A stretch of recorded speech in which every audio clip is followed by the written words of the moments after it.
We are back. We are back another Wednesday night with the fellas. We got a lot to talk about. Overtime rules, AP and DQ, a mock draft for myself and Juan. Another great episode of the Burgundy Breakdown starts right about now.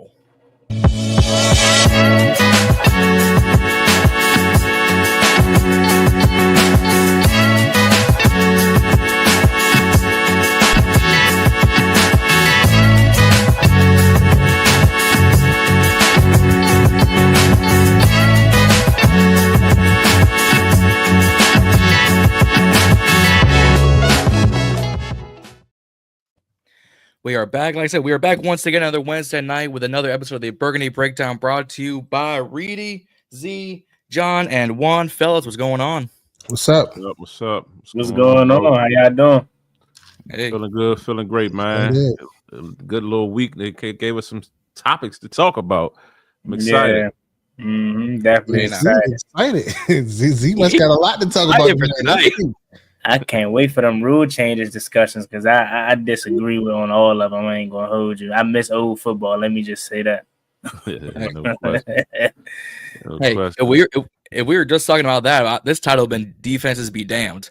But we got a lot more to talk about. Like I said, overtime rules, NFL owners meeting notes, a little mock draft Juan and I just did on Monday nights. Before we get to any of that, guys, before we even get started on this, if y'all have not already, hit that subscribe button on all four of our channels, at Reading Z, at Ball and Brady Podcast, at Juan Gotti Talking Sports. They are all on the road to different roads. I'm on the road to 1,000. Y'all, I think y'all on the road to what, 1,500? 1,500. 1,500. And Juan, what are you on the road to? 10K. 10,000, man. 10,000. Let's go. Amen. So we all going for a big milestone. So if you have not hit that subscribe button, it's absolutely free. It takes 2 seconds of your time, and it gives your support to your boys.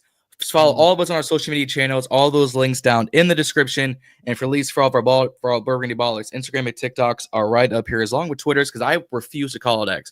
It does not come out of you. It's Twitter. Get it right, guys. I'm right there with you. Amen. But Juan, you just touched on it, so we're gonna jump right into this. Defenses be damned. This new overtime rule, where now it's the playoff overtime rule from last year. They approved it for their regular season. Every team has a chance to possess the ball, regardless of the other team scores a touchdown.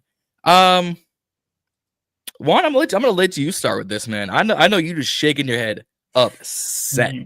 Yeah, I appreciate you for giving me the honest to kick this shit off. I don't curse that often, but I miss football, bro. You know, this ain't college. This ain't Saturday, 12 p.m. Eastern. I'm watching Big Ten Network and watching my Terps get demolished. No, I'm watching professional NFL football. Overtime is for you to get an opportunity to earn your victory. Okay, first of all, why are we changing it? First of all, let me backtrack. First of all, why did we even change in the beginning? I don't care if Josh Allen, you know, the rules with the Bills, don't let Patrick Mahomes go down the field in 12 seconds. That's first of all. That shouldn't even been changed, bro. Blame your defense. That's for one. I love Josh Allen, but your defense gotta get a stop. That's for one. I don't even think they should have changed the playoff rules. That's first. Then you bring it into the regular season, man. It's just for me making it solve, taking the competitiveness out of it. You want the ball back, your defense need to earn a stop. If they can't get a stop, oh well, you lost. You know, I don't like that. We're allowing, and I know it's probably beneficial for both teams. It may benefit us at times this upcoming season. And you know what? I'm gonna be right there cheering if it does go in our favor. I'm not gonna hold you, but I don't know, man. I'm not that old, but when I got into football, bro, it was, hey, your defense guy get a stop. The ball coming out at the 20-yard line, not even at the 25. Now it's going at the 30. At this rate, they just gonna have touchback starting the ball at the 50-yard line. Like I think now it's the 35. Yeah, it's the 35 now. That's the new. Like I don't know, bro. I don't like the overtime rule. Really pissed me off. I really don't like that, man. Just earn your way, you know. Make it. Why is it 10 minutes too? It's supposed to be an extra quarter of football. Make it 15 minutes. You know what I'm saying? That way, if a team driving down the field, say a team drive down the field, they take up 8 minutes. Now you leaving the other offense with just 2 minutes to work. That I don't think is fair. But just making it a layup, making it okay. My defense, they get scored on. Okay, so what? They still get another opportunity to score. And that's just BS, bro. If my defense gave up a touchdown, shit, they was just better than us, and we didn't deserve to win. Simple as that, bro. I don't like it at all. Yeah. I mean, I would say for me, with the overtime rule, I mean, it was fine the way it is. It definitely is going to give college vibes now that, you know what I mean, they give that extra possession. You know what I mean? In a situation, yeah, if your team goes down and gives up a touchdown and you don't get a chance, it's so be it. You know what I mean? There's, like you said, it's grown man football. But also on the flip side of it, I mean, I see why they're doing it. They trying to be on TV longer. It's a money thing with them. So I get it. But I mean, I think but rather than hurting the game, it'll just give us some, you know, some extra fight, extra chance to see another, you know, longer matchups or, you know, another opportunity for a team to come down and make it more interesting. So I think in the beginning it's going to be an adjustment, but I think it'll even out and pan out. It won't be as bad, but I do feel you, Juan. It's definitely channeling college vibes. Before somebody else go, can I jump in and also say two things? One, you know how deflating that's going to be if we go down. Let's use the Commanders for example. We go down, we get a score, and it's like, dang, in recent past, that would have been a walk-off victory. But we go down, still got to get a stop. That's one. And think about it from a perspective of a lower tier team. Let's just say, tens of purposes, a lower tier team. We know good and well they shouldn't be in the same atmosphere as the team, but they're just somehow still around. And they somehow find a way to score a touchdown. And now they got to go out and play defense, bro. At the end of the day, bro, with this rule, I think the better team's going to always benefit from it. It's no longer any given Sunday from that aspect of that rule, in my opinion. And then I also feel as though, like, I lost my train of thought. That's how pissed off I am about it. But I just feel like it just takes the competitiveness away from the game. Hopefully it comes back to me, but I'm going to let somebody else go. How you feel, Reedy? I mean, I feel the same. I feel everybody's sentiments. I mean, it is what it is. I mean, I came from the thought process: if you kick the field goal first, you win. Whoever scores sudden victory, whoever scores first wins. I didn't even like the fact that if you didn't score a touchdown or a safety or whatever, and then you kick the field goal, they get an opportunity. I didn't even like that. So, I stand with you guys on it. I mean, I think it's going to prolong the game. It's going to, it definitely is giving college vibes. These games are going to be long as hell, going back and forth. I guess after the 10 minutes, it'll be the same way it would end in a tie. So, I mean, I guess it wouldn't be like college in a sense, where they could just keep going. But I mean, I'm just saying it's just too much. Like, I get it, but some stuff, just leave the game how it is. I mean, I get some of the cutting edge stuff with the, that they're trying to do with the first downs and all of that, the Hawkeye and all of that. I get that chain part, game, but some of the stuff is just like, really, come on, man. Let's pump our brakes a little bit on this. And what I was going to say, John, you can answer this. Y'all all can. With my last point that I brought up, that I just remembered. I personally think it is, but do you guys think this is going to increase ties now with 10 minutes only, not a 15-minute full quarter, and then both teams are still getting possessions? That's just going to increase ties, and that's going to make the playoff shit that much complicated when we get the week. Yeah. You know what I'm saying? Nah, I'm getting pissed. He's so pissed he went on mute. Himself. Bro stressed out. Come on, we can get all straight about. Hey, I'm gonna go to the hospital, clear my blood pressure through the roof. He's on one of those. Honestly, he's not wrong though. I could see it, bringing more tied games to the season. I think they average one tie per season. Hey, yo, not to cut you off, John. I'm sorry, but here you go saying it again. What you mean? Little inside joke, John. He could see everything. Let him tell it. That's fair. Touche. My bad. I'm taking these glasses off. Touche. That's fair enough. No, but I don't think Juan's right. I mean, Juan is on the right track. We are. No, Juan's on the right track. This is going to increase the amount of ties in a season, even if we're averaging a tie per season kind of thing. This season with this new rule could very much see a team go 8-7-2, 7-7-3. If I see a 7-7-3 playoff team, I don't know what I'm gonna do.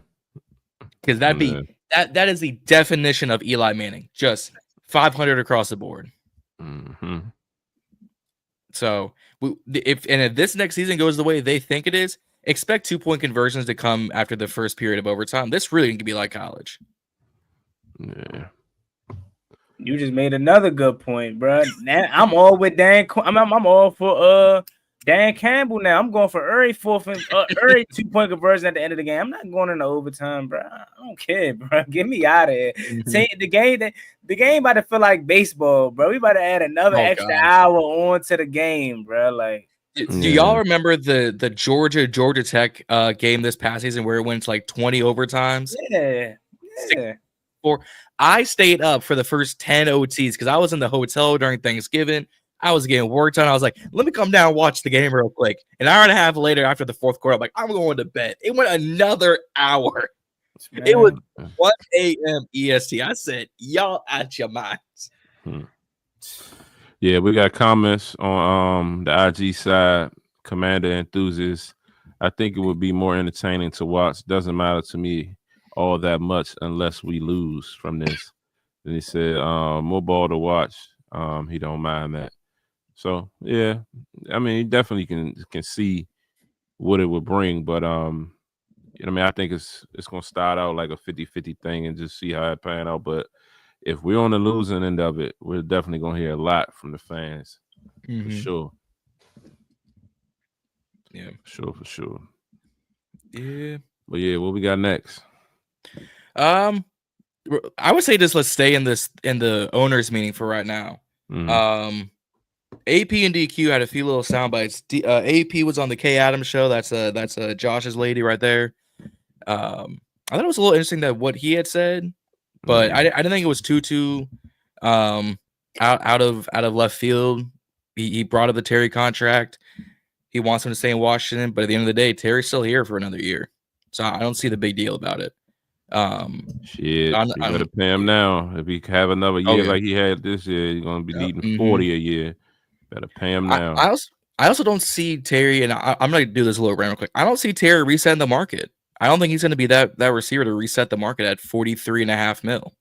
That's why you do it now. If you wait till next year, he might. If you do it now, he probably end up around. I don't 30. Think he gets Jamar. Jamar got what, like 36, 35, 36, something like that. He's up there. I don't think Terry gets that, but he's gonna get more than Higgins. I think Higgins came in around like high 20s. So I got Terry hitting like 30, 32 or something like that in the mix in there. Yeah, I agree. I said something around, I said right in the middle, higher than, and I'm not saying he's necessarily better than all these guys. Well, I am, but AJ higher than St. Brown, higher than AJ, right in that middle, but not higher than Justin Jefferson or Jamar Chase. So I said 32.5 mil, you know what I'm saying? It's cool, but it wouldn't even surprise me if Terry McLaurin is not that kind of guy to even say, man, I don't even need all that. I mean, I doubt he's gonna be like that, but like just the kind of guy I feel like he is. He's more of a team guy first, and he wants to do bows. So he know like, hey, if I don't take as much, that's gonna help us be able to keep so and so or go out and get so. Like I just don't see Terry resetting the market, but I think. For him personally, though, he deserves it all. So I would go out and get that 32.5, 33. And then also he has to be strategic and maybe a little bit selfish this go around because he's about to be 30. This probably is going to be his last time he gets a true big contract. If regardless, from a fan standpoint, I don't think he'll be selfish. But if it comes back and Terry made 35, 34, 33, 36, like, just say for an example, even let's just say he did reset the market higher than Jamar Chase. Doubt he does it, but even if he did do that, I ain't mad at him at all. If it's any player on this team that deserves that, it's 1.7 for sure. Yeah, T's at 28.75 annually. So if you got Terry to 30, that gets him right up there with the Amon St. Brown contract. Yeah, he's better than Amon. I think he's gonna get more than him. I think Terry's gonna be north of 30, somewhere in that 31ish, 32. Maybe 33 range. I think that's a good number for Terry. I definitely think, to Juan's point, this is probably going to be his last big deal. So he's probably got to get his money now. That last deal, he kind of got good money on that deal. The last 3-year deal he signed. So this extension, I feel like you got to, try to make your money, but also try to be team friendly at the same time. And I don't see Terry being one of those guys like everybody else, talked about, that's going to, be a selfish guy and want to care about resetting the market. I think Terry just wants what's fair. That's what he said the last time when he got paid. He just wanted a fair deal. So I think, it's going to go along those tracks with Terry. But if like we've been saying, they need to get this done sooner than later to get this out the way. If news came out and it said Terry got $25 million a year, I'm gonna say they underpaid him. Absolutely. For I'm gonna say it's a steal because if he accepted, then it ain't no underpay, but it definitely would say it's a steal. Yeah, but I mean, we see Terry Post. He's not a flashy, big money spender kind of guy. He'd rather go be on the lake than be in the club. Yeah. So if he gets anywhere between 28 to 32, perfect. If he gets more, I can definitely see it. If he gets less, gonna be a steal. Yeah, little range. Yeah, but AP definitely he hit a couple of other topics as well. Mm-hmm. He definitely talked about speaking about the trade and then the strategy of a lot of people were saying when we got here. He definitely said this is going to be a team that's strongly built through the draft. And he emphasized that, but he also spoke on that the fact that they're always listening. The eyes are always open. The ears are always open. They're whatever happens, you handle it on a case-by-case matter. So, opportunities come, they're going to pursue them. And, when the opportunity with Deebo came along, to be able to acquire someone with Deebo's ability, like he said, he's a guy that can lift. He said he can lift for offense, and pretty much, and, to be able to get Deebo for what they got him for was certainly a steal. And he also talked about with the Larry Tunsil trade, when you don't find left tackles available on a market like that. It was some picks. It gave up, 5 picks to get them, but you had to make a move, and they feel like they came out on top. And we gonna play a clip to kind of go further in depth on what he discussed with Kay Adams. Yeah, definitely. Let's get it. How big of a recruiting tool is Jayden Daniels? Because from my perspective, as just a fan and someone who talks to players on television, they all love him. Yeah. They all want to play with him. Like, how key is he? It's huge. It was like last year when we hired DQ. All these players wanted to go play for him. Yeah. All these coaches wanted to go coach with them.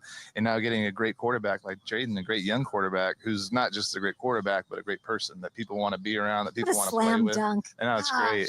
So you get a guy like Deebo because of that. You get a guy like LT because of that want to come and play for us. So it makes our jobs a lot easier. Yeah, so definitely. Hold on, we got one more. Hold on. All right.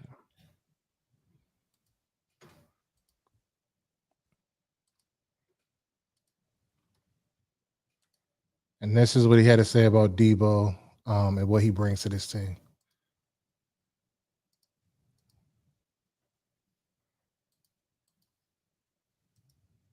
Been around doing this a long time, and there's not too many guys I know that can lift the team on the field more than Deebo with his competitive greatness and like put a team on his back and will you to win games. And I've seen that over and over against you just did with Les, like you did it against the Rams a few times, Eagles. So yeah, take that, Les. But so to get a chance to get him is something we really wanted to do, and he'll be great for Cliff's offense. XO wise, talk to me about can you tell me how Deebo will make Jayden better? Anytime you can surround any quarterback with a weapon, that where they can do the work, they can really make a play out of nothing. That makes anybody better. But I think the way Cliff's offense is run, you can get a catch and run guy like Deebo, and he can play in the backfield. He can play in the slot. He can play outside. He can go deep, but he can also do a lot of screens. So those things just open up the offense and allow us to be more multiple on offense.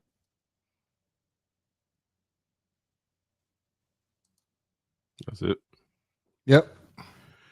Yeah, so I mean, just in that they touched about it. I mean, everybody when Deebo first got here, there was a few conversations people having with man. Deebo is going to get here and he's not going to. He just wants to be a wide receiver. He said he don't want to be that gadget guy anymore. And what I mean, definitely something that I had in mind. I'm like, man, we didn't get Deebo just to be one dimensional. So I definitely see him moving around. Like we said, running those reverses, catching screens, getting in the backfield, in the slot. Out wide, he's going to be used as that Swiss Army knife, and I think he's going to be dynamic for this offense. And he's going to open some things up. So, especially with, like you said, Jaden being that recruiting piece. Outside of, players already around the league went into last year thinking, okay, yeah, Dan Quinn is that player coach. So that was attractive. But then you come out and Jaden Daniel has the year he has, and everybody talking about how they love him and his aura and love to be around him. So that's only going to attract more and more, high-end players that want to be here and be a part of what we got going. So very exciting for that part. What y'all thinking? How y'all feel about that? Man, I love it. I mean, it is just the start. I'm gonna say that, and it clearly isn't no surprise as to why a lot of the great teams are great because of the players that they already have. Well, I can go team up with this guy. I'll go team up with this guy. Now we're the team that's finally getting that kind of exposure. We've been wanting it for so long. I always make the point. Like years ago, I wanted Bobby Wagner when he was a free agent. He wasn't coming here. I always wanted Stephon Diggs. I still do.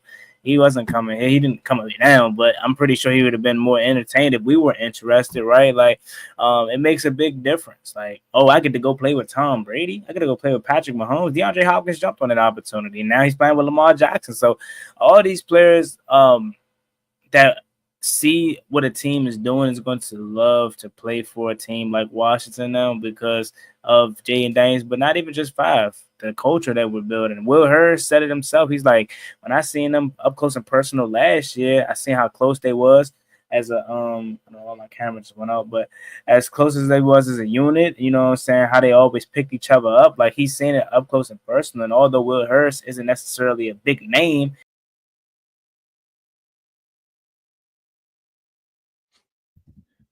they really don't want him to succeed.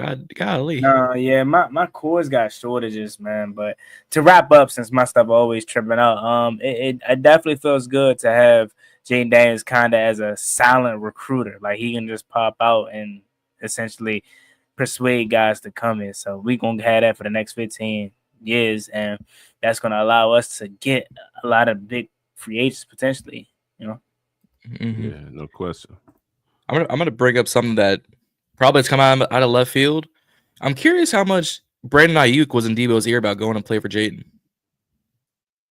He already said he was a big influence. I mean, he talked about how he was locked in, or he kind of about Jaden Daniels because Brandon Ayuk would walk in the facility, say, "Hey, yeah, my boy about to win Heisman, my boy about to go, second overall." He just kept always saying it, and he already pretty much said like Brandon Ayuk was a big influence on Jaden Daniels, and obviously when he saw him up close and personal, he or watched him, I should say. Well, no, he did see him up close and personal. I think. I think so.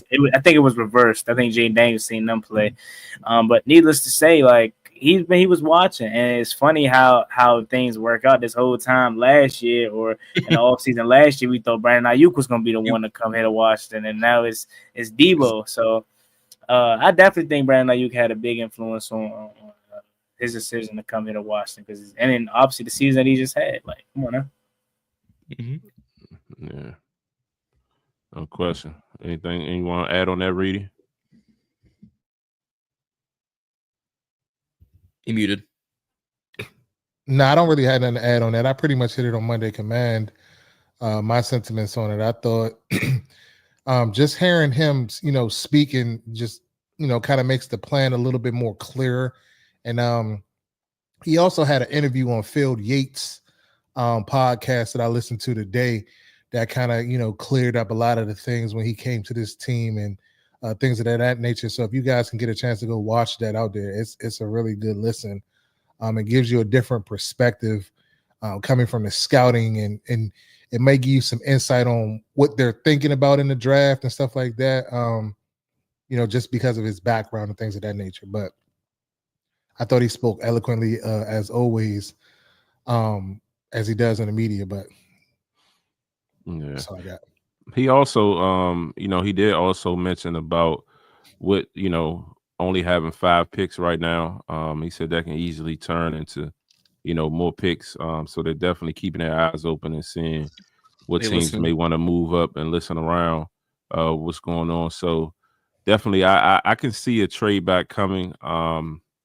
Whether it be the Absolutely. first round or the second round, not sure, but I'm for certain it's definitely going to be something cooking because he said at the end of the day, they jumped out there and made those trades with picks, but they felt like they got great value for them, and they got elite players out of it. So, but they still want to build this team through the draft. So that Yeah. pretty much tell me that a trade back is definitely going to come.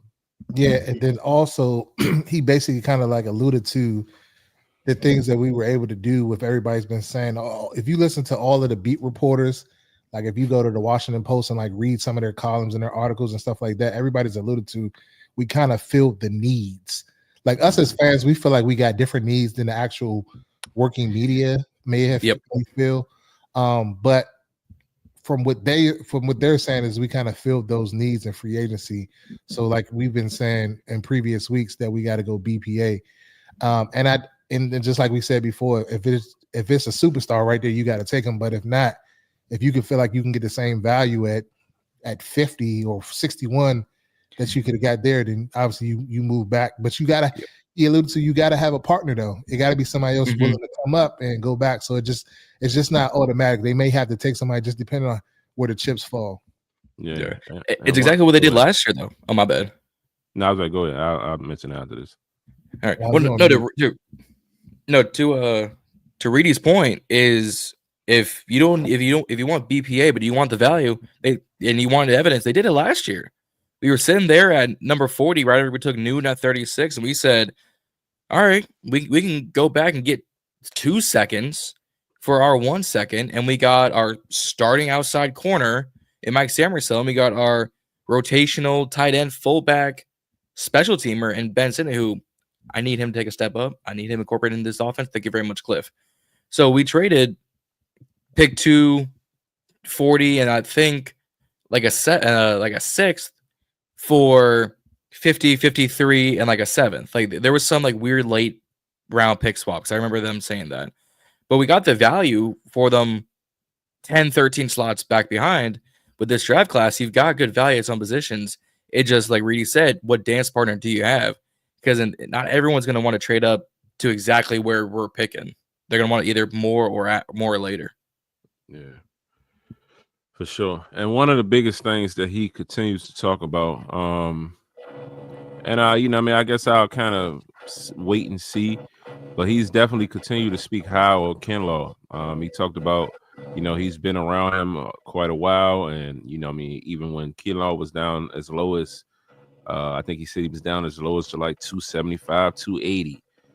He's seen him at 320, 330. And he said, no matter the weight, no matter the size, he's gonna, he's basically, he wreaks havoc. He's a tone setter, so he's expecting him to be a key piece to that defensive line.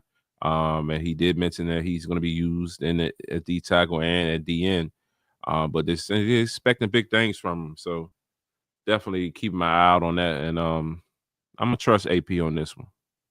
Yeah, definitely. Can I to just double back to the draft talk before we move, on to Javon Kinlaw and other things? I wanted to add on the fact that I do think we have a high possibility of trading back, but AP made the point that even though we had 5 picks this year, we had how many last year? We had like 7 last year, or more. So he was kind of just saying, he was looking at it from a perspective that I don't think no one ever looked at it from. He's basically like, you take the 7 from last year and the 5 from this year, just say we stay put. That's going to equal out to 14, total players, which you would have got if you would have just stayed put and had the 7 draft picks that you had from last year and this year. And then also he talked about the players we just traded for, you know what I'm saying? So he was kind of like combining the 2 players we traded for and our 5 picks and saying those are equivalent to 7 draft picks that you would have got if you would have just stayed, with your normal 7. And I've never heard a general manager think like that. Maybe it's more of those guys that actually go with that mindset of saying, hey, we ain't too worried about these draft picks because these draft picks we're losing is we're making up for by trading for this player or signing this player in free agency. So I don't think it's a new philosophy, but again, he continues to impress me, impress us because we've never had the GM that think like that. I mean, they tried to tell me, older fans said Charlie Cassidy used to move like that and some other guys, but not in my lifetime. All I had was Bruce Allen and freaking Scott McLuhan. So,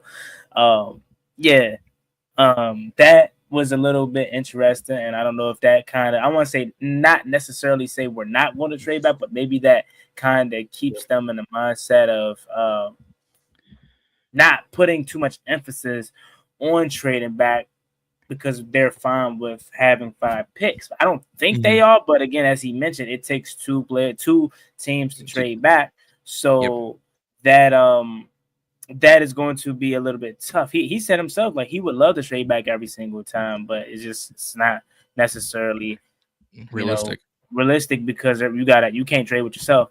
So and to address this comment right here, Phil W says Gotti Adams said nothing new. The reason why I titled it on my end, he said something new, is because this is the first time that we're addressing it, together. And this is I would say my first or second public appearance addressing it. And it just happened yesterday. So for all intents and purposes, it is new. Or 2 days. It's 2 days ago now. It's kind of new for us because we're talking about Dan Quinn as well. Dan Quinn talked yesterday. So it's quite fresh, bro. So. Yeah. To your point, we had 9 total picks last year. Because I'm already doing the graphics for us. And K Adams later on it was later or early on in that interview because I forget who talked about it in the comments. Seth Anderson talking about K Adams talked about drafting a running back in the first round, and AP pretty much shut that shit down. So for all you Omari and Hampton fans or Cam Scottaboo fans at 29, you can't be what's the old saying? You can't expect to be disappointed if you don't expect to be uplifted or something weird like that. Don't expect Omar Hampton at 29. He'll probably be gone by then, but figured I'd bring that up. Hey, I just want to address Philly said stop worrying about trading back, get impact players.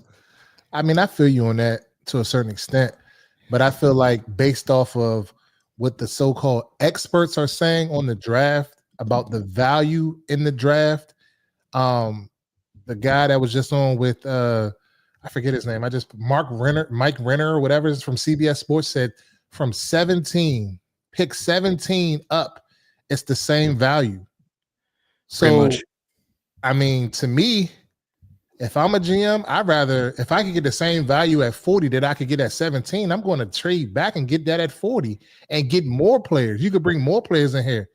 Yeah, you can go out and get 5 players, but who's to say they're the best 5 players when you could have got 9 players for that or 8 players for that? So you picked up an additional 3 that you could put to this roster, and it's going to cost you nothing. If they don't pan out, they'll be off the team in a year or 2. Yeah. I mean, Emmanuel Forbes. Yeah, so I mean, that's just that, You want to know what's crazy? Bringing up Emmanuel Forbes, we have more day 1 starters from our first draft class than we did the 4 years Ron was here. We have about 4 guys left from 4 years. That's not surprising at all when you think about it. That's like, I mean, that's bad. That's horrible, like in terms of how bad he was. But I mean, that's not surprising looking at the stats. I mean, you think about it, none of his first round picks panned out. I mean, if you look at his draft, I think he went 3 for probably like 27. I mean, I think Cam Curl was good, but he's not here no more. So what is it? Brian Robinson, Sam Cosmi, and I'll pull it up because I wrote down a graph. But yeah, he's probably like you're probably not wrong at 3 for 27. Yeah, like Quan Martin. Yeah, so there's your 3.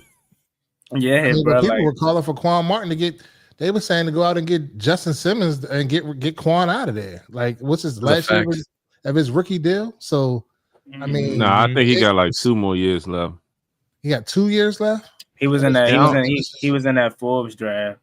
Yeah, Okay. he should have 2 more years left. He should. Yeah. Because I remember that I was like, I wasn't pissed, but I was like, damn, we just took Forbes, then we took Quan Mom right out. I was like, but mate, it ain't no problem with it now. Yeah, there's like 7 guys left. Nobody from the 2020 draft class, not a soul. We still got Cosme and John Bates and Derek Forrest. No, I guess John, but no, Derek Forrest is gone. Yeah, Forrest is gone. Yeah. Thank you. I knew that I didn't feel right. Well, John Bates. Yeah, forgot about him. B-Rob, Butler, Quan, Rodriguez, and Andre Jones Jr. So 7 for. Well, a lot of those guys aren't going to be here. They're only here because they're on their contract deal. We're talking. I don't want to say we're talking about, but just key players from his drafts, bro. It's really Sam Cosme and John Bates. Yeah, because B-Rob. So 3. Yeah. Well, I mean, I would throw B-Rob in there. The only reason why I didn't throw B-Rob in there is because he's no guarantee to be here past next year. Sam Cosme and the other person I named is Bates. Sam Bates they just signed contract extension, so they're guaranteed to be here. But Brian Robinson technically is only still here because he's on his rookie deal. But yeah, he man, god damn. If I could go back to my 2020 self, and I was just so happy to get rid of Jay Gruden, bro. So I was just like, dang, let's go. We got Ron Rivera. I was we took him for granted. Yeah, I was brainwashed into thinking, man, they did so and so with Cam Newton, man. Cam Newton carried his ass to all that success, bro. But I think we always kind of like, I ain't gonna say all of us, but I think a lot of us as fans were saying like, get Jay Gruden out of there. But when we really put it in a vacuum, Jay Gruden didn't do that bad. He did, no, bro. Really, bro, he was better than Ron Rivera. Yeah. Bro, at least we would have been competitive offensively. It wouldn't have been 13 to 7. Bro, man, defensively, Greg Minuski probably would have been here, and we probably would have been getting scorched. But offensively, man, could you imagine Jay Gruden with fucking Carson Wentz, bro? He'd have had him looking right. Man. Well, I don't know if Carson Wentz would have looked right, but Taylor Heineke probably. One of them. He got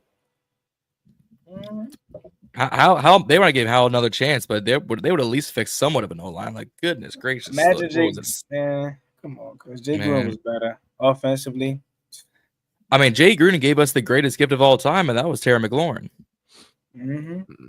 He tried. Only thing I ain't like about Jay is he was getting rid of them running backs. He just than that, he like Alf. He kind of let Alf just phase out. It was a lot wrong. Chris Thompson was hooping though. Yeah, he was. Yeah, I didn't expect that to be what it was, but I definitely wish we could have kept Alf and had him stick around because Alf had some more years on them.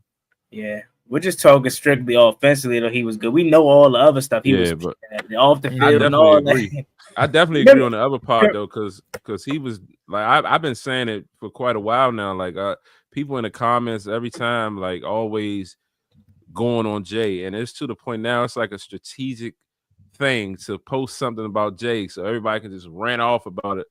And it's like, man, get him out of here. Why is he still talking about our team? And he was like, bro, he had this offense. Like top notch. Moving. That 2017 offense was the number 2 pass. I will never forget that number 2 passing offense, bro. We was, bro. Kirk Cousins. What game was that? Kirk Cousins was that throwing up numbers? Was that week 2? He had 420. I will never forget that game. 427 passing yards, bro. Jay Group. And then you said a running back, Chris Thompson. To this day, I still want to find a Chris Thompson as back. I would take a Capri Bibbs on this team in a heartbeat. I don't know why his tenure was so short. Capri Bibbs had something to him, but. But I still got my cousin's jersey in the closet. You don't fit no more, but I still got it. You do not have a Bibbs. Oh yeah, Bibbs absolutely not. I'm about to say you better. Like I said before, like Chris Thompson, like when he was here, I was hating on that man. I don't know why. Chris Thompson's not giving me what I want. Like I always want too much. That's my problem. I look back and I was like, damn, he was all right. Like I was just, I don't know. I be trying to run dudes in the ground. Bro. Like, it was a time when he was out leading receiver. Yeah. On the backfield. And then Insane. I remember. Phil W just made a good point too. He's like, Kirk blamed most of our losses. Man, I will literally never forget this. I think I already shared this. 2015, we went to the playoffs. 2016, that was that year. Dallas 13-3. The Giants, the Odell on the boat. You know what I'm saying? And we literally could have sent 3 teams to the NFC playoffs, bro. We had to play the Giants the last game. I was on the phone with one of my like day one friends, but we always watched every single game together on the phone. And this man, Kirk Cousins, literally, I turned the phone down because his TV was ahead of mine. This last snap, Kirk Cousins dropped back and threw the pick. Dominic Rodgers-Cromartie. My heart dropped. I fell to my knees. And I started crying. I shed a tear. It was so many games I cried that year. I shed a tear on that game. I still got a picture of me crying when we lost to the Saints when they came back. I need therapy. Kirk Cousins got Chris Thompson killed on that sideline. Yeah, threw him the ball last minute and got him smashed. I think he threw a pick. I think he threw a pick on Aaron Rodgers in them that year. Yeah, the Packers. The pipe it game. No. Yeah, that game was like that. Man, Reedy was at the game. That shit was like that. I thought we was on our way. This motherfucker. Minnesota. Yeah, one of them. Yeah, definitely. It was another game. He threw a pick six. Dude caught up the side. I want to say it might have been against the Saints or something like that. But yeah, all I know is Kirk Cousins got the greatest agent of all time to get him all this guaranteed money. Yeah, Kirk done finessed the system. Yeah. He didn't came off. He on his Vince Carter tour though. He got one more in him. Cleveland. He'll be in Atlanta till week 1 at minimum. Pause. He'll definitely be in Cleveland soon. Be in Cleveland. I don't know, Reedy. I don't know. I feel like is that a reach? I don't know. That might be a little bit of a reach, bro. I don't know. He got one in him. What? Go ahead. I don't know, chat. Nah, I don't know, chat. Nah. Pause, chat. Pause. My son would be like, "That's glazed. That's good." Pause. Yeah, pause.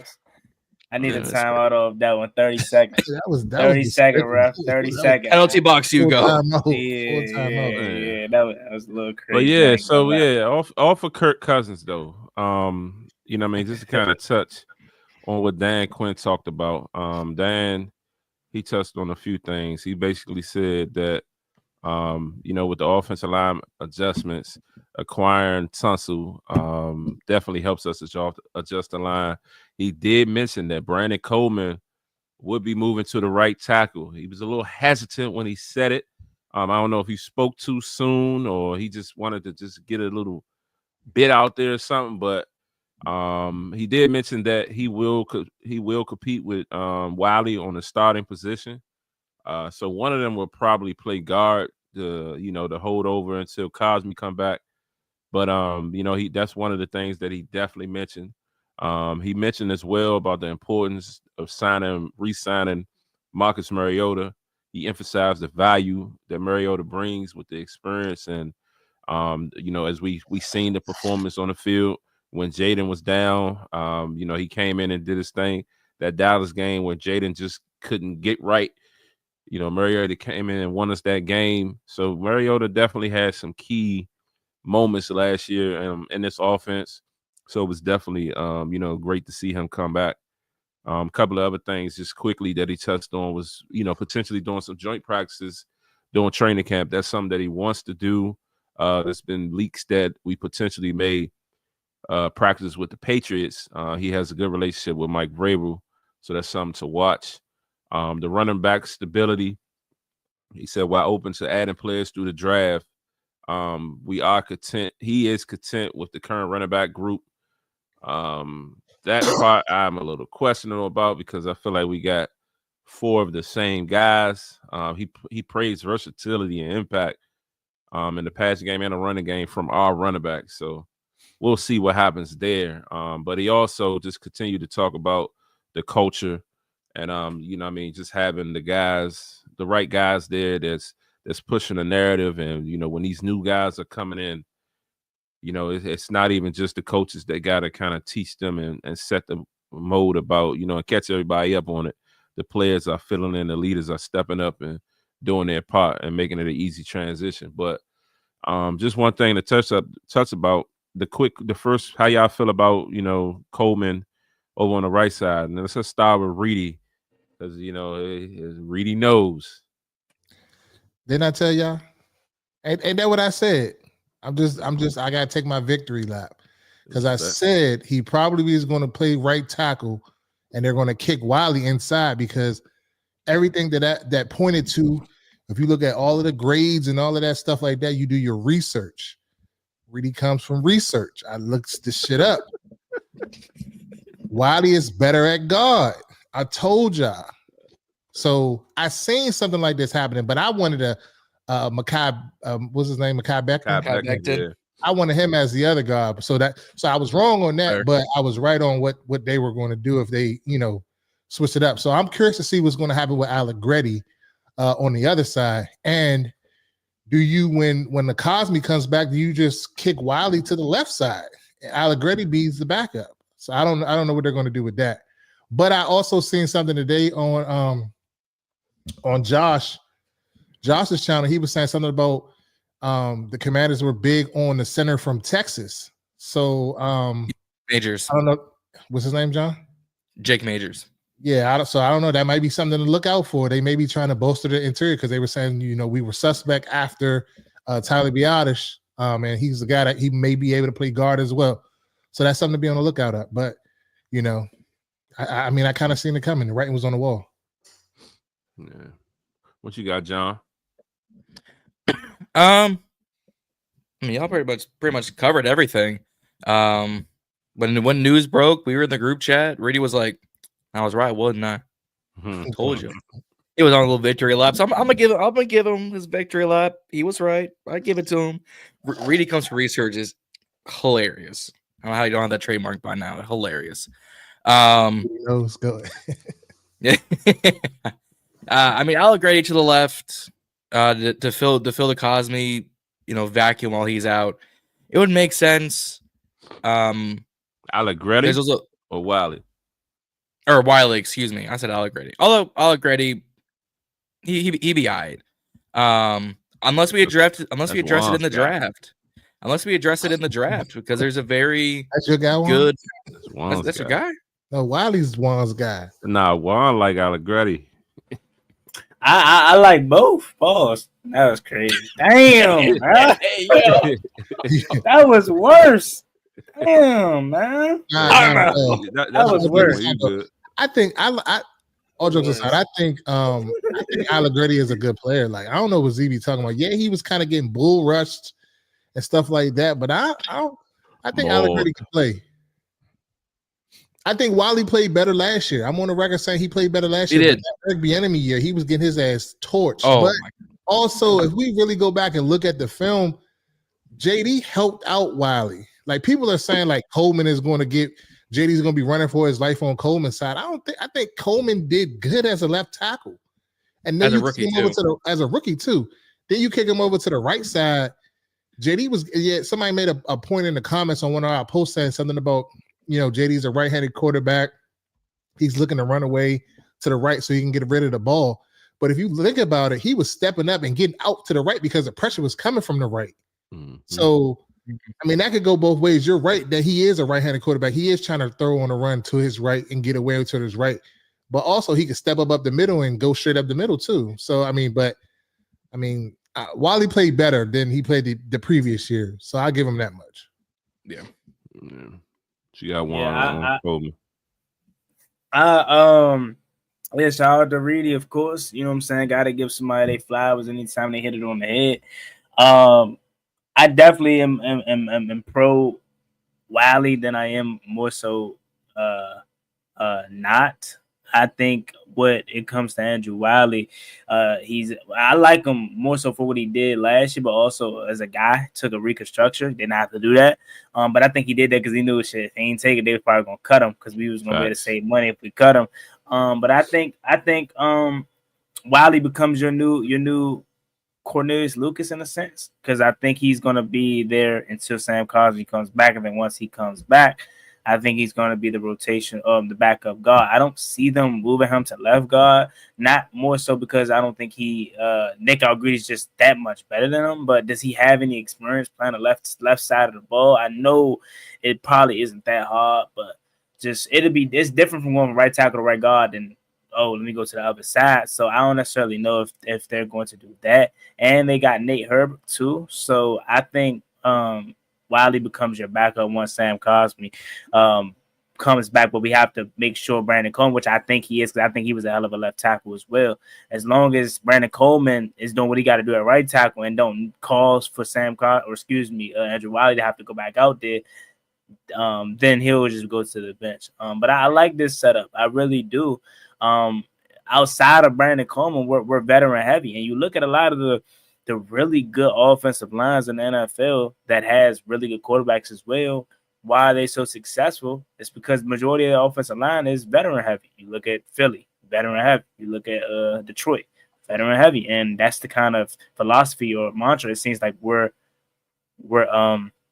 following. You know, Laramie Tunsil vet, Andrew Wiley Super Bowl vet, Tyler Biadasz, who I think is the glue of this offensive line, and I thank Dallas to this day for allowing us to get him because they swore up and down he was bad, and Nick Algreedy is a veteran. So I like where our offensive line is at, and I think it's going to be much better than what it was last season. And looking back on it from the pass protection point, running game, we were horrible. But pass protection, especially that Detroit game, man, whew, it just it just kind of bangs home the point. Like, look what Jaden Daniels did last year with escaping out to the right because of pressure, throwing a ball to Terry. I forgot who it was, but literally in Atlanta Falcons jump, he said, offensive lineman, was it? I don't know if it was Tyler Biadasz. It might have been Michael Dieter. He was like, "Thank you for making me right. I love you." Blah blah blah, fixing their mistakes. You know what I'm saying? And still having games in which we did give him good pockets, and he was able to deliver. Imagine this dude with just an 80 overall offensive line. Like, oh man, the offensive line's about to get so much better, and just imagine what he's about to look like behind that. Like, just ain't touching him, bro. I'm out of words, bro. I ain't gonna lie. Yeah, no question. And real quick, make sure y'all like, share, and subscribe. Follow all of our channels. Share this out to your peoples, and help us run it up. But one more question from the I got a question for somebody too. Oh, go ahead. Now I got a question of Phil W. Like, why do you feel like he said Coleman is the weakest link? Why do you feel like he's the weakest link as far as on the offensive line? About to say. And I think and going back to is the weakest link. Going back to the Andrew Wiley situation, to Juan's point about him possibly taking a restructure because he thought he's going to be cut, but it also it's his last year of his deal. So I feel like this is their exit strategy for him. So that's probably why they're moving Wiley over to the right side, because they already know they're going to move on from him next year. Wiley is like 30 something. So he's probably not going to be around after this. They're not going to re-sign him. So it makes sense to move Wiley over there. He played left tackle. But if you go look at the PFF and all of these metrics, that's what I was doing. He was not bad. So I'm confused on why you're saying that he's the weakest link. So elaborate on that in the comments for me. Andrew Wiley gave up to PFF no sacks this season. Yeah, someone just made that comment. Commanders enthusiast. He said, "By the way, Andrew Wiley gave up no sacks this year." And that's why I'm like, that's my guy, bro. I genuinely think, and I think the enemy was holding him back, bro. I don't care. I know this is an off the topic point, bro. Going back to last season. Well, yeah, thank JD5, of course, but he did that for everybody, bro. Like, you know what I'm saying? Like, Lamar Jackson do that shit for Ronnie Stanley, Bradley Bozeman, and all of them, bro. Like, when you got that kind of quarterback, it's gonna happen. You know what I'm saying? More times than not. But like, I think it's O-line Bobby Johnson is what they call him. Because, I mean, just the little things, like, you don't want to play for Eric the enemy if you can't even wear your hat backwards. Like, I know that sounds, in a grand scheme of things, that might be like, why you just ran out of thin air. Andrew Wiley brought that up last year, and he's like, bro, we couldn't wear our hats backwards. I'm a grown man. You telling me I can't do that? Like, what? Who are you? You know what I'm saying? And it's like, I don't even want to play for you. You know what I'm saying? Like, so that little thing of culture and different coaching staffs and practice ways can make a player like Andrew Wiley just have a significant upgrade. Mhm. And you look at that Ravens game, they mic'd him up. Y'all can go watch it. They mic'd him up, so it's all him. And he held his own in that game. So I think I'm with Reedy. I think this was their exit strategy. I don't expect him to be back next year, especially with Cosme, being healthy, and Brandon Coleman. Like we've done this in the past before, right? We drafted Sam Cosme to be a tackle. Found out he's a star-studded guard. We drafted Brandon Scherf to be a tackle. We found out he's a star-studded guard. Maybe we drafted Brandon Coleman to be a left tackle. Maybe he's just a right tackle for right now, because who's to say, like, we're probably going to extend Laramie Tunsil if he's good. But how old is Laramie? 32? I don't know. He's up there. You know what I'm saying? So Laramie 30 years old. So he got, man, nah, I ain't going to hold you. I ain't saying he Trent Williams, but shit, if he's somewhat up there, he probably got 4 or 5 left in him. So that might, I ain't gonna lie, I just changed my mind. That probably is his permanent position, right tackle, because Laramie ain't going nowhere. If he's anything we think he can be, he ain't going nowhere. So right tackle is where he belongs, or where his new position could be, and I ain't mad at it at all.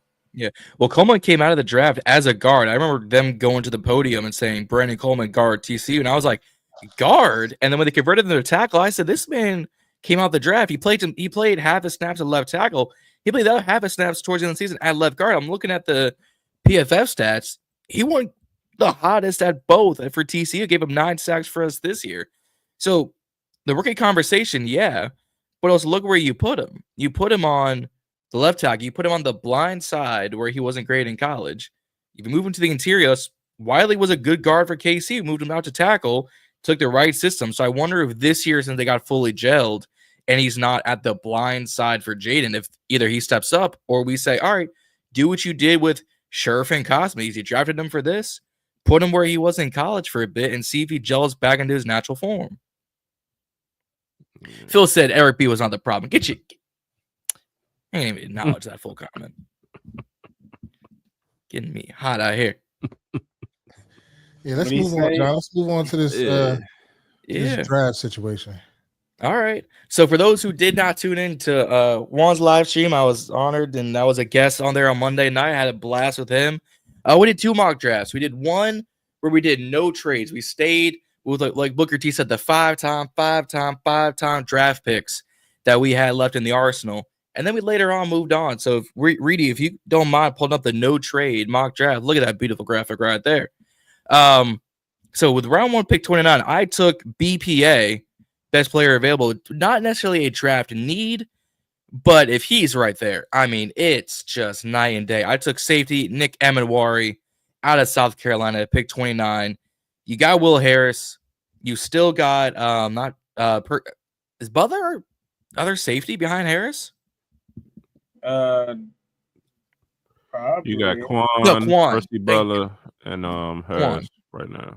Oh, you was talking about Star. I thought you was talking about that. No, I was talking about in general. No. Oh yeah, it was Quan Martin. Yeah.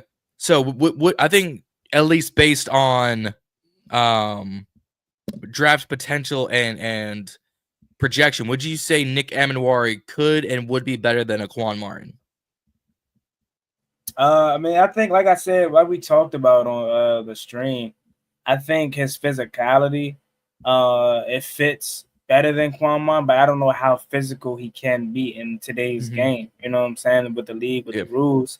And I think Quan Martin is just hitting his stride as a ball hawk. You know what I'm saying? And as making plays on the ball. That was my question with when I had for you when it came to Nick Emenwari, is how is he with the last line of defense? How is he playing, on the ball? Is he able to, come over top, and it looks like the receiver's wide open and fool the quarterback, and at worst, pass the break, force a pass break up. I've seen Quan Martin do that. I've seen Quan Martin make plays on the ball, get interceptions. So I don't necessarily want to say he's going to push Quan Martin out the door unless he comes in day one and is immediately causing turnovers. That's what we need the most, right? That's what we thought we were getting out of this coaching staff, is get guys that's going to force turnovers. You know what I'm saying? What separated us from the Eagles last year? Reed Blankenship all over the place making plays. You know what I'm saying? Deebo Samuel, like we need playmakers on the defensive side of the ball. CJ Gardner-Johnson. So if Nick Emenwari comes in and he kind of has that ability to force turnovers and have more of a DB skill than to him, Mhm. more so than his physicality, because I think that's what stands. What is he, 6'4", right? He's 6'3", 6'3", 6'3", 227. 6'3", 227. So the size, the punishing when it comes to delivering blows and hits and stuff like that to offensive players, that's cool. But in today's game, it's more so suited on, can you cover, especially with these tight ends. These Brock Bowers, we got him coming up this year. Who will cover him? You know what I'm saying? So I like the move. I'm not gonna hold you. I would be fine with the move, but I don't know if I'll go safety at 29. I ain't gonna lie. Unless he's BPA. If he's BPA, cool. But Yeah. I'm not. Okay. I don't know. You good? Nick is much better in coverage. 86.8% coverage grade, 4 interceptions, no touchdown, 4 forced incompletes, 6 coverage stops. I'm looking at his stats right now. Only 7 missed tackles on the entire season. And he played all 13, all on defense. Like he can stop the run here and there, but if you wanted a coverage ball hawk safety, Nick was probably up there. Xavier Watts was up there for me too, but I think based on BPA value at 29 kind of thing, and kind of just based on my own little research in there, I went Emmanwari, and I felt safe about, not safe, but if they did this, I'd be like, I got no issue with it. Yeah, and he ran like a 4.3, right? This motherfucker was fast. I'm gonna pull up the combine stats. I know it was up there. Yeah, it was like a 4.3 something. There were a lot of dudes this year breaking 4.3s.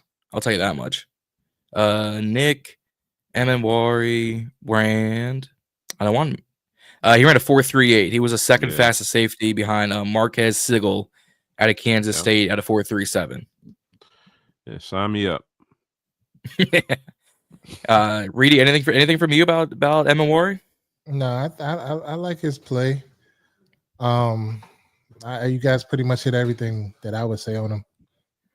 All right. Pick 61. I took the 6'4", 215 sure-handed Jaden Higgins out of the Iowa State Cyclones. Now, Phil W actually made a decent point. Don't think Higgins is going to be there at 61. If you do, that'd be amazing. I've seen him go as high as 34 to New England, because that would give Drake May another big weapon. But if he's there at 61, no doubt about it. I think he's the biggest in terms of height-wise receiver in this class. There might be another one I'm missing. I got to go back and do the research. But if we got him, 2 drops on the whole year, 1,100 touchdowns, 9 interceptions. He's got the contested catch. He's good in man coverage. He's good in the slot. He's good on the deep ball. He had 14 contested catches on the year. Doesn't sound like a lot. Is only 24th tied in college football. But you got to remember, there's 128 college football teams in terms of FBS. There's only 32 in the National Football League. So 14 contested catches. That's 1 a game for the most part. 1 every game and a quarter. Good down the stretch. Doesn't really drop. He had 2 drops on the whole season. You pair him up with all of our receivers who are under 6'1", or really under 6 foot. Besides Noah Brown, that's Juan's guy right there, and Noah Brown. So you get Higgins. You've got someone solidified at the receiver, and he can work his way up for the next 4 years. Yeah, I if he's there at this, I like that receiver. You ran a 4.47. He could be one of those stretch the field type of guys coming in at 6'4".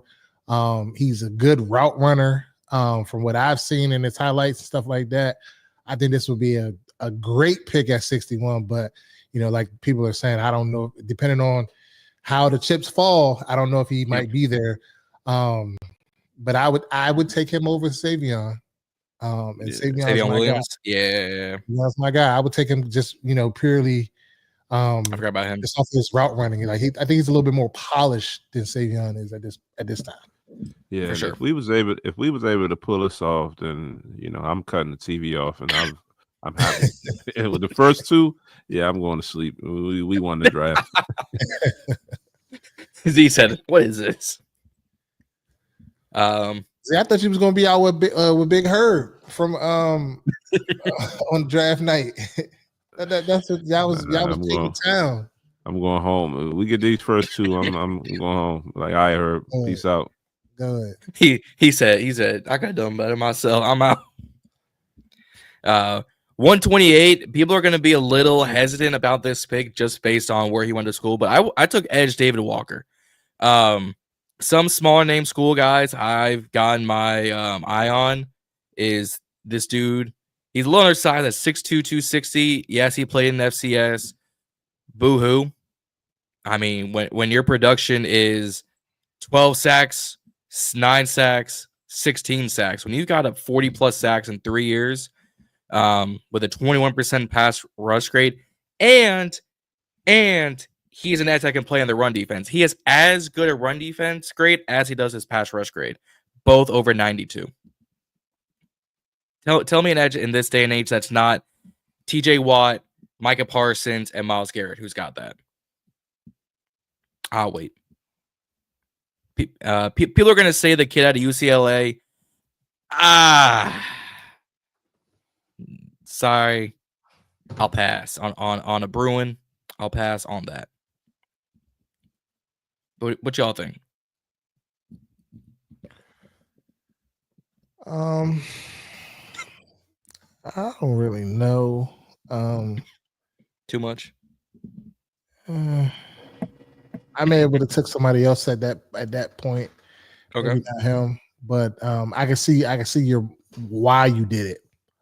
So for those reasons, it's fine with me. But I don't know if I don't know if somebody else was there, I may have took them versus him. But yeah, if APR was still there at 128, I would have ran it for APR. Antoine Powell-Ryland out of VTech, I would have ran that in, but he was gone like 2 picks ahead of me. Gotcha. Yeah, and I was looking into the Woody Marks thing. I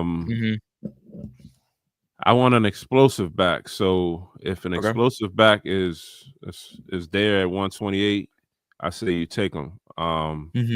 Yeah. But yeah, let's talk about Woody Marks. What stands Marks. out to you with him? In my research, they were saying he lacks the explosiveness, but he still is a good running back. And I was just trying to our current room. We need a home run. Yeah. So definitely home run. I hope we don't end up with another McNichols. Right. That was kind of it was based on value right there because the last remaining backs by then it was Woody Marks, Montrell Johnson, Donovan Edwards, Raheem Sanders, LaQuinn Ellen, Jake Quiddy, and Jackson. I could have taken Jackson. He had just gone as like the pick ahead of me, so I was like, I kept getting pick sniped by the CPU, and I was getting pissed off. So I was like, all right, I gotta stick to my guns. But Woody Marks is someone actually I've seen a lot of fans enjoy the pick. Someone who's been slightly connected to us. 5'10", 208, was a track star in high school. I think he's got a lot of room, a lot of athletic ability to build up a little more weight to get that explosiveness. He's going to need time to develop. But when all of our running backs are on 1-year deals, this at least gives us insurance policy into the next year saying, hey, if he doesn't get any playing time this year, you've got a solid RB2 to just start the depth chart off right. And I think, what was his 40 time? 4.54. 4.54. So he's got relatively the same speed as all of our guys. And with the value there, because of my guy at 245, I didn't want to reach at a 6th-round pick, even though it wouldn't have really mattered. And nothing else was jumping out at me, so I was like, I'm gonna take a risk a little bit. Someone said, "Did Juan fall asleep?" No, he's still there. No, I'm still here. I'm just letting John run a show. This is his thing, Slim. So I'm gonna fall back a little bit. I'm thinking about Jaden Daniels throwing a touchdown to Terry in that Super Bowl right now. He daydreaming right now. I ain't worried. I'm thinking about how Deebo can come in here and light the city on fire. Bruh. It's fair. It's touche. How my new friend Michael Gallup is gonna come in here and turn the fuck up like he did in 2019. I promise you, Michael Gallup. I feel like Juan on Michael Gallup, like he feel on Brown. I ain't gonna I don't know why, but I just feel like both from Dallas too. Yeah, Noah Brown is him, bruh. I guarantee he go for 1,000 yards this year. I'm buying a jersey. No, this is what Reedy is doing, y'all. What Reedy is doing, he's just picking someone who's not who I'm not vouching high for. impact. So when he does turn around, I told niggas, I told you, Reedy knows, and Reedy don't know shit. You just randomly pick. This is Gallup. You switch your take on Gallup just so you can have come mid-season. If he does do okay, I told you, like, get the fuck out of here. If Noah Brown or Michael Gallup put up 1,000 yards, I might have to buy a jersey. But guess what? I'm telling you right now, Terry McLaurin gonna have probably like 1,000 combined. I'm gonna be excited. I guess. All purpose. That's cake. That's cake. That's happening. Noah Brown 480. Noah Brown gonna lead the team. Gonna be the second leader in touchdowns. I'm gonna say second leader in touchdowns offensively. Noah. If we not counting rushing, like obviously Jaden Daniels or Brown Robinson or Deebo gonna have a rushing jump, but we talking, man, Noah Brown is like that. I don't care. It's gonna go Terry. It's gonna go Zach Ertz. It'll go Deebo. Then it might go Noah Brown. And Luke McCaffrey. Luke McCaffrey number 11 right now. So he's about to turn up. Yeah, he did switch to 11. You know what I'm saying? So man, they know what they doing with this wide receiver room, bro. Yeah. We'll see.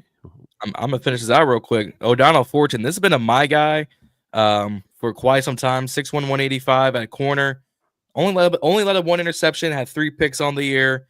Really good in coverage, whether it's man or zone. He's got the playmaking ability, especially against my Monarchs. He was doing work. But if you want someone to help to come in to build out this cornerback room, he's got the size. He's got the relative speed. I got to pull up his 40 if he ran a 40. Because some dudes just didn't run 40s, which I was not want to say upset because I understand you want to stay healthy. What did he do? Was that the combine? He ran a 4.58. All right, so not the greatest speed in the world, but honestly, with our corners, speed has never been their strong suit besides Sanders. So that's my no trade mock draft. That was 1-1 on the Juan Gotti show. Juan Gotti show. That's how I like that. Juan Gotti show. Juan Gotti show. Hey. But how are y'all feeling if draft had come out like that? We sticked and picked at all 5 picks, and they went, what I do? Safety, receiver, edge, running back, corner. I mean, all areas of need. I mean, safety can be negotiated, but I think it adds speed, adds size, and a playmaker. So, like I said, then you trickle that with Higgins in the second round. Yeah, I'm so we don't care who else we get. I probably would have went running back earlier. You know, for me, I although and we didn't touch on, we touched on it, but we didn't talk about it. I really hope Dan Quinn don't feel competent about the running back. I hope he was just saying that. Yeah, you know what I'm saying? Like I really hope. I don't believe that he believes that. No, he got to be throwing the other because at the owners meeting, it's other teams, interviewing other coaches from other teams. Like they had a Buffalo Bills reporter interviewing Dan Quinn. Hey, Dan Quinn, I'm from Buffalo. What we getting out of Derek Forrest? Shit, you ain't getting none. Like, no, I'm just laughing. But they got other media personnel from other teams. So hopefully he ain't really he was saying it did not show our hand.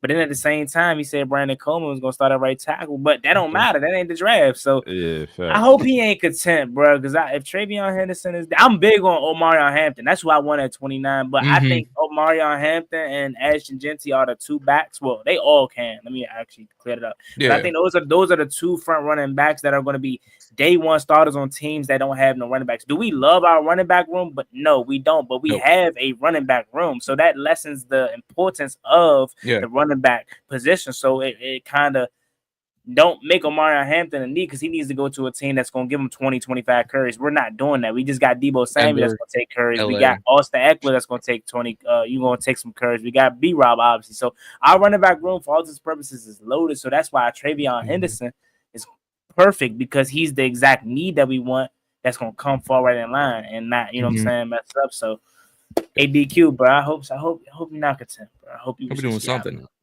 Yeah. We also did running back by committee. We did a ×4 on what Detroit was doing, running back by committee. So everyone stayed relatively fresh to where we weren't killing one running back every 5 games, just into the ground. We didn't have a running back that we could didn't kill have a us, breakaway. you know what We I'm didn't saying? have one But that I walked say, away and take his job either. you got your I Gibbs. agree. You B-Rob got your big would've- Gibbs over there. I he would getting not. 40 carries. He would If be. we had a I'm not- Jameer and I'm Gibbs, not- bro. And I'm not killing B-Rob. I mean, B-Rob, I like B-Rob. Yeah, But he just don't give me what I need as a running back one. Don't give we me all what- do.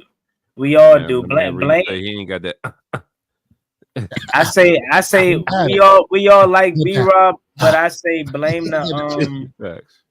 I say blame. It's not even B Rob fault, bro. It's just the reincarnation of the running backs, bro. Like Saquon Barkley, Jameer Gibbs, all those guys just reincarnated position. Just a couple years ago.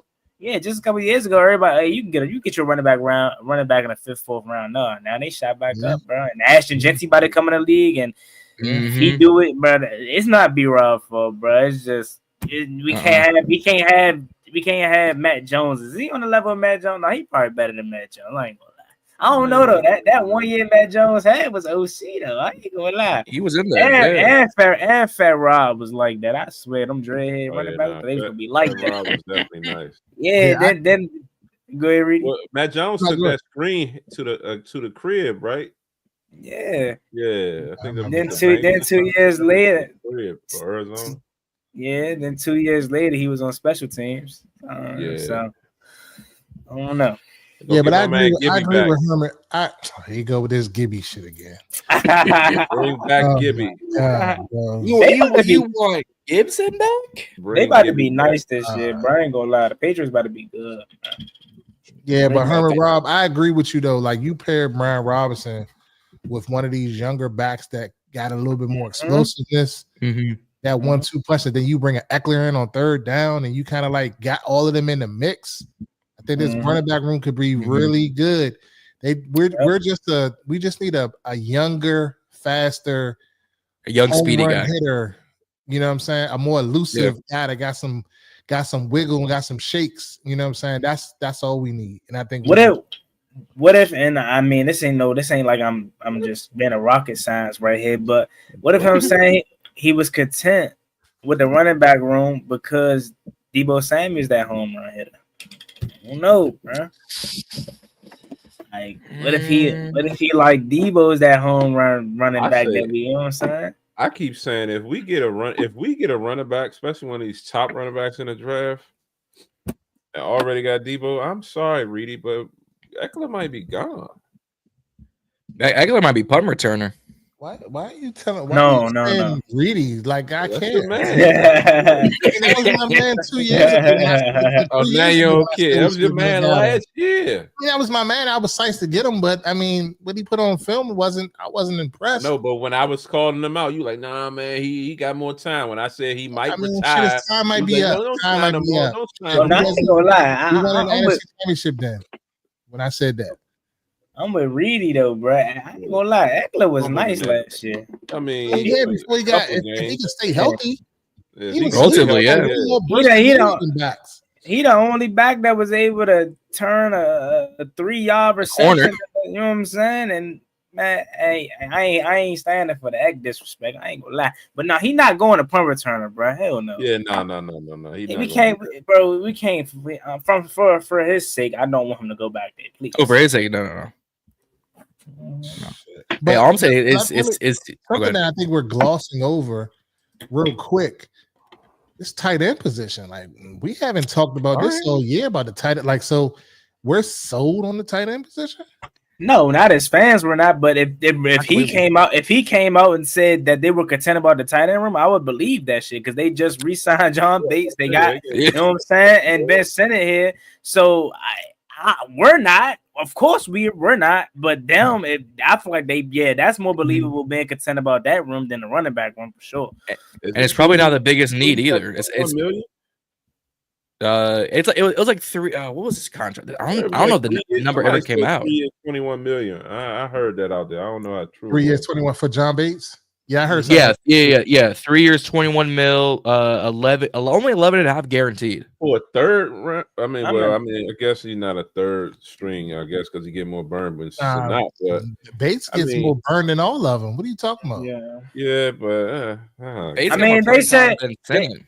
they paid him based off of his production as a pass block, but they said they expect bigger things from him as a pass catcher. But my thing with Jay Beasley, he had more drops than Noah Brown. my thing with Jay Beasley, though, I just gave him that nickname, Jay Beasley. I like that. Beasley. That's a nice ring. I'm joking, but he had a lot of drops. You was going on him last year for them drops he was getting. But you got to think he get a pass. He has a pass once every fucking 257 snaps. More reason why you need to make a play. So my thing with John Bates, right? It's not that he can't catch. It's just when he got the ball, I'm scared shitless because I think he about to fumble every single time. Like he can't. He a good pass. He can catch the ball. It's just what he do with it. We don't got that. That's why I want Jordan Reed back. He didn't really start that until this year though. Like the Warrior John Bates, like he really wasn't getting the ball, but when he did get the ball, I felt like he made catches. And this year he kind of had a couple drops, and it's because he don't get the ball that much. So when he does get the ball, like you got to make that play, bro. I mean, his drops isn't my concern. It's like I said, it's just the run out fumbles for him. Yeah, like he doesn't do anything. He does at least protect the ball. But I mean, I ain't gonna lie, I must be in the wrong profession because if you can get 21 mil out of John Bates for just blocking shit, I think I could do that. I'm sure. Bates had no drops last year. He definitely had a drop. Bates had like 3 or 4 drops. I remember him vividly. I don't remember the game. I do too. I'm not debating that. I'm just looking at the stats. He had 1 in 21, 1 drop in 22, 3 in 23, none in 24. I feel like that's cap. But what you looking at? Yeah, I thought he PFF. So what about no, Brown had 2 this year. He had like 2 or 3 fumbles, right? He fumbled in that. Bates definitely fumbled. I don't know if he straight up dropped like his hands were just for decoration. But I feel like maybe I'm tripping, but I feel like it was some in that Falcons game. I was gonna say Falcons. I feel like he was going up the sideline. Somebody, the nigga just plucked him. No, even Fox Sports has him as no drops. Oh no, take it back. No, I take it back. He has 1 drop on the year. Fox has 1 drop. Oh, so he only had 80 fumbles. It was something with him that was making me mad. Fumbleitis? He only had 84 receiving yards the whole year, so he didn't get too many times. They keep talking about Colston and the Colston Yankoff. And I don't. That's a hell of a name. Every time you say Yankoff, I just laugh. I'm like, wow. That's crazy. He was all right in the preseason. Yeah. Yankoff. Yankoff. That's a name. Diabolical. Yankoff with the catch, the 13 yards. What? If Colson Yankoff was playing in the 2015 to 2017 announcers, diabolical. Yeah. Loveland is going to be far gone before we pick. So honestly, I mean, you're probably not wrong. I've seen him drop to KC. I've seen him drop a little bit, but I highly doubt he makes it past the Chargers. You say Yankees can play. Colson Yankoff, man. Oh man. Preseason stud. Man, hey. I'm still waiting on Cole Turner. But we gotta chill as a fan base. This is a public service announcement to us as fans in the fan base. We gotta stop hyping these twos after they make 2 plays in training camp. You right. Also true. This thing, and then the season come, they do nothing. Who was my training camp guy? Really, you was getting on me last year about somebody. You say every year I got somebody. I don't remember. On me, you right there. Back to Jimmy Moreland. Reed used to hate when Jimmy Superstar Moreland. Jimmy, that was his man. Superstar Jimmy. I think my guy. I don't know if that was my guy, but I feel like I fell into the trap of what's his name, bro? Damn, that's safety, not Trey Quinn, the safety. Oh man, what's his name? No, the white safety, bro. Oh, Troy Apke. Troy Apke, bro. Oh my god, bro. Dion was shocked he could run. when he drafted, they was talking about how he ran like a 4.3 or 4. He was just so fast. He was quick. I just thought he was gonna be that I guy. ain't gonna lie though, Jimmy Moore had a couple good plays. Jimmy Moore hoop. They just got rid of him too fast. He was Mikey before Mikey. I ain't gonna lie, I do agree with that, and I'm gonna fault myself for that. I ain't gonna never say a fan base is wrong and not throw myself in that. I got to too, because I hyped the shit out of after Martavis Bryant caught that touchdown. I said he making a roster, bro. So I'm just as fault as the rest of the fan base, bro. I ain't gonna hold you when AP gave your man a hug on the sideline. I was like, I just knew it. Yeah, I just knew he was gonna make it. 2 days later, they cut his ass. I said, damn. Oh, he said, "I appreciate you for your service." Look when we signed Martavis, I called Reedy. I was like, "We got our guy." Reedy like, "Fuck out of here! He ain't been in the league in how long?" So he just gonna walk back in here and just be. I'm telling you, Reedy, he was like that when he was with the Steelers. But you sold on him, but you don't want to give my man he was better than Gallup. He was better than Gallup.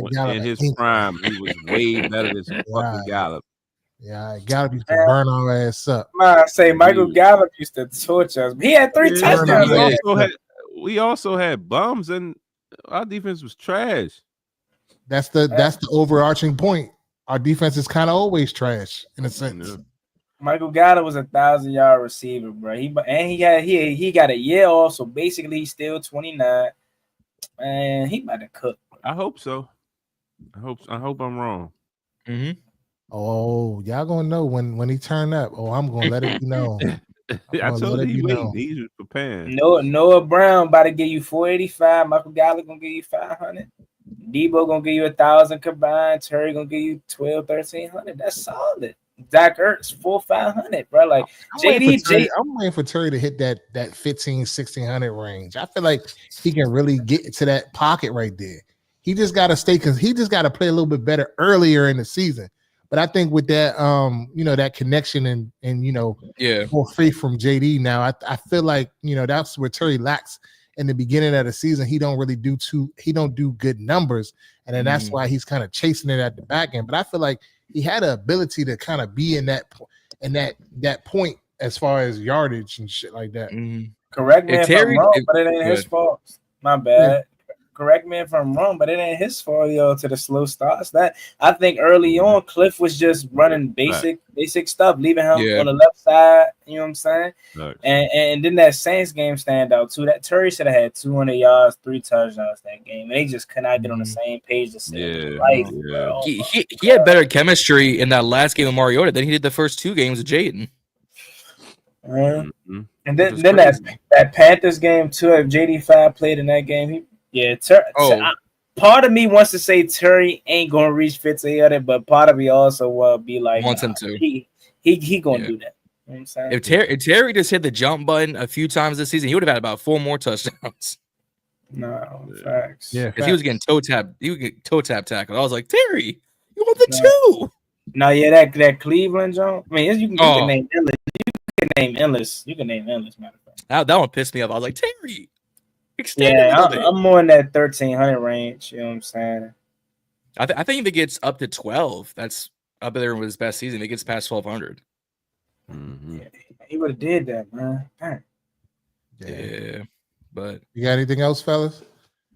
If we want to do the mock draft we traded in backward, we can. If not, we can get out of here. Up to y'all. Okay, we can do that. I make it quick.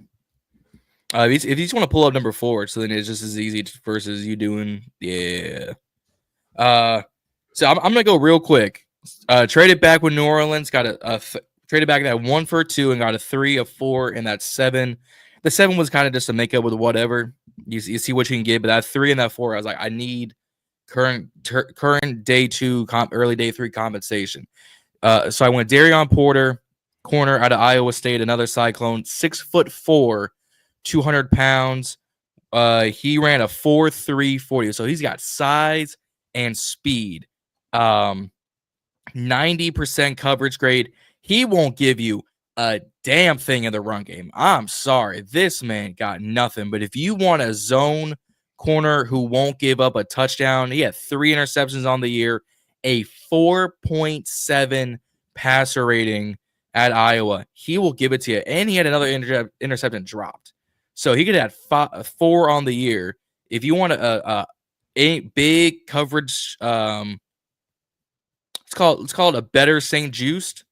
This is where it's at. Does someone No, I don't want him. I don't want him. Yeah, I about to say. I meant as an overall just comparison. Yeah, I'm messing with you. 61, our own second round pick, Josiah Stewart Edge out of Michigan. Someone I've been high on pretty much since this whole thing started. He's a little undersized. That's going to be his big thing. 6'1", 245. So he's pretty much me with 40 less pounds. Man, like a year younger, which is insane for me to say out loud. But 9 sacks on the season at Michigan. 20 he is going to get to the quarterback. He can also get in the run game. 27% pass rush win rate. Insane tongue twister. Had some of his best games against some of the biggest teams. South Carolina, USC, Washington, Illinois, Ohio State, and Texas had some of his biggest games against them. So I got nothing but hype for Stewart. 103 is where we traded back. Is that pick 93 we got from New Orleans? I traded back with Detroit to 102, picked up their 130 pick. So that's why someone's like, how'd y'all get pretty much back-to-back picks? Read the screen, 2 trade backs. So Rashul Tutton, running back out of Virginia Tech. So local boy for me here in the DMV. You want to talk about breakaway speed. You want to talk about as a I'm gonna pull up an old announcer thing is get away from the cop speed, which was an insane announcing from him. But ran the fastest 40, 4.32 at I gotta pull him back up. 4.32 at 5'11", 209. So that man got track speed. You want someone who can do a little bit of zone blocking? He's got you. He needs a little bit better with ball security, a little bit more. And could use some work in the pass game, but no drops on the season, 1,100 yards, 15 touchdowns. You want breakaway speed? I got you. 128 Holland Pierce, tackle out of Rutgers. Someone who early on I had us taking late day 3 kind of thing, but he's risen up boards really fast. PFF has him ranked 231. I got him ahead of guys like Ajayi Cornelius and John Williams, but 6'8", 344 pounds. He's a little raw. He's a little 6'8". Damn. A skyscraper. 6'8", 344. He's gonna need a little bit of work. But you said and he played primarily left tackle. He took some snaps at right tackle early on in his career, but only gave up 1 sack, 5 QB hurries at 13, and he played against VTech. APR put some work on him, played against Maryland, played against some bigger teams. He's more of a run blocking tackle, but he does pretty well for himself in the pass game. Got better every single year. He won't be a day 1 starter. Phil, get out of here. I'm done with you. But you give him another year or 2 to sit behind. I got faith in him. 130, Pat Bryant, receiver out of Illinois. This is someone who initially wasn't on my board early on, but Josh had put me on to him and Kyle Williams. 6'3", 200, only 1 drop of the year, but 984 yards, 10 touchdowns for the Fighting Illini. Just an overall consistent wide receiver. He brings some size to the receiver room. He's a possession kind of guy with his frame. Strong, good catch, good through contact. He doesn't have the greatest speed, but we got Deebo in for that. I ain't too worried about that. Trade backs with everyone to see. Man. 131, Aeneas Peebles, another VTech guy for my not my Hokies, because I'm obviously a Monarch guy, but I gotta show respect where respect is due. Aeneas Peebles. Todd McShay had talked about him early last month as one of the most athletic freaks at defensive tackle.'He's a little undersized, 6'1", 290. But he's more of that pass rush D tackle, 3 sacks on the year, 31 QB hurries, and he can do really well in the run game. Gave hell for my Monarchs, but he was good year in, year out. Consistent QB hurries, consistent QB hits. Plays primarily in the B gap, but I got nothing but love for Peebles, and I thought this D room could use a little bit more work. With Payne pretty much with 2 years left, so that's what it is. All the way back at 205, Craig Woodson, safety out of Cal. Here's one of your safety room guys later on, or Craig Woodson, excuse me. 6 foot 210, really good in coverage, also as good in the run, 88 to 85. Only 8 missed tackles, 2 interceptions on the year, 8 forced incompletions, 11 coverage stops. Just a well-rounded safety. He's going to be more of that depth guy, but you sit him and Tyler Owens later on in the draft or later on the season and on special teams. I like where we're going. And the big one, not the big one, but the guy that kind of shocked Juan when I took him, but we had discussed this during this pick. 245, Andres Borregales. I am not going to say draft him. Kicker. It ain't shocked me. I was happy with it. Hell yeah. You would. Draft him. We need him. That's the only guy that I recognize. Well, I recognize Tootin, but the only other guy I recognize on this. Damn. Board. Hey, So you with Phil W? Yeah. I'm not saying that, but I'm learning. I'm learning as I go. Hey, Yeah, I'm here to for real. teach. I'm here to preach. I'm here to teach. But we've got a meeting with him. I don't know if it's top 30 visit, but we're meeting with him here in the next day or so. Yeah, private workout. But he was consistent for Miami. I'm gonna pull the tape, not the tape, but the stats back up. But he was 100% for the extra points, 94% on the field goal tries. Here it is, longest of 56. Pretty much, knock on wood, automatic from 50 plus, 2 of 2, 5 of 6 from 40 to 49, 4 from 30 to 33, 7 to 7 from 20 to 29. I mean, you want to talk about as automatic, Tucker? That's what you were getting here with AB, our own AB, and Andres. And then Reedy, you talked about tight ends. Orande Gatson the second out of another Illinois Fighting Illini. Late round guy, gonna be probably your 4th string. 6'5", 236, plays more like a slot receiver, and he's not going to be your blocking guy, but we got John Bates back for that. But 934 yards, 7 touchdowns for the Fighting Illini. Can run some routes. He's going to be more of that big mismatch for some teams. He missed 2023 with a Lisfranc injury, but he played the full season for Illinois in 24. So he's got the catch radius. He's got pretty much the hands. He's got to work on his flexibility a little bit, meaning how is he going to line up? How is he going to get explosive kind of thing? But if you use him pretty much the same way the Raiders were using Brock Bowers as a kind of a slot tight end who can catch, I got no issues with it. We're taking him there. So we turned 5 picks into 9, 2 trades, got a bunch of got pretty much 2 defensive guys off the bat, 3 offensive, and then kind of back-to-back defensive guys. 2 in the secondary, 2 on the D-line, a receiver, a running back, a tight end, a kicker, and a tackle.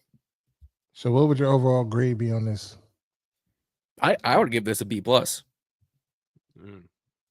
heard it here. J.D. Kuiper Jr., man. I can see you one day on ESPN breaking this shit down, and that's no lie, bro. You love that draft shit. I be talking about late round picks. He'd be doing that. He'd be in there from the hip. He'd be shooting it from the hip, and he'd be missing half the time. But he said Josh Rosa was gonna be something. That big ass binder that they be having. Y'all probably had sensitive motherfuckers be like, hold on. Get the fuck. Where my notebook at? I'm sorry, pulling out the notes. No, John Kuiper said Josh Rosa was gonna be something, and he wasn't. I'm like, I'm done with Mel Kiper. This man. I never forget when the GM for the Colts went smack at Mel Kiper ass.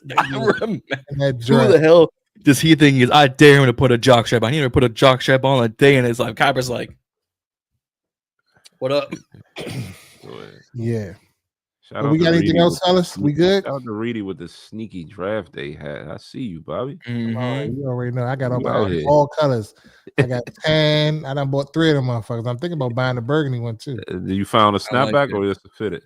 Just to fit it, but I got the snapback too. I was going to replace Okay. the pin on the snapback, but this joint, Okay. I got the correct size, so I'm Good good. respect. You out All here right. enjoy See, fresh. I wasn't a fan of the new draft hats this year. I wanted you know the graphic they put up with like the yellow DMV state with like the cherry blossom in behind the hat I ain't for the seen post. I wanted that design. I'm gonna pull it up real quick. I wanted that design on the hat because it. the one they put out was alright, but it just felt a little underwhelming. The draft hats. Every year I say I don't like the draft hats, and then after the fact I want to get them, but then they're sold out. So I said this year, let me get them beforehand when they first drop, so I can make sure I got them. Let me turn this need 'em. off real quick. Yeah, but great show, fellas. Another great show, man. We want to thank everybody that tapped in the comments, that provided some feedback. Like I say every week, man, we just 4 guys. We love this team, man. We just like talking ball. If you haven't already done so, please like, share, subscribe, hit the bell notification on each and every one of our YouTube channels. Follow us to help us grow. You know what I'm saying? If you're not following Juan Gotti Talking Sports, follow him. Great guy. You know, he's been doing this for a long time. Pretty damn good at it. If you haven't been following the Ballin' and Burgundy podcast, follow them. They're 4 guys that do a podcast alongside with John. Well, 3 others alongside with John. Yep. And then also yours truly, Reedy and Z, tapping with us for all of the stuff that we're doing. Follow us on Instagram, X, and everywhere else. Until next week around the same time, I'm Reedy. I'm Z. I'm John. And I'm Juan. And we gone.